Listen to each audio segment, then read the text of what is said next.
Hey guys, Dan this side. So in this video, I'm going to show you how to use Google Business Profile Appeal tool. So first off, head over to Google or any browser and then in the search box, type in business.google.com. After that, you will be redirected to this page of Google. Now here on the top, click on or just hover on Get Support. Then here down, click on Get Help. After that, you will see this small button which has written Help Center. Click on this.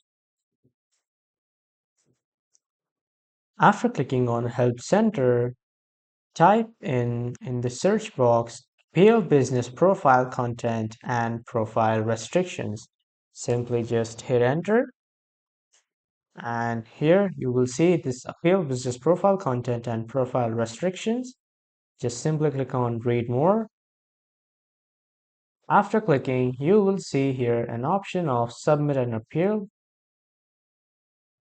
So from here, you just have to confirm your account and select Confirm if this is a business account. And for me, this is not my business account, so it says no business profiles found. And so like this, you can use Google Business Profile Appeal tool to send an appeal from your business profile. That was all for this video, guys. Thank you for watching.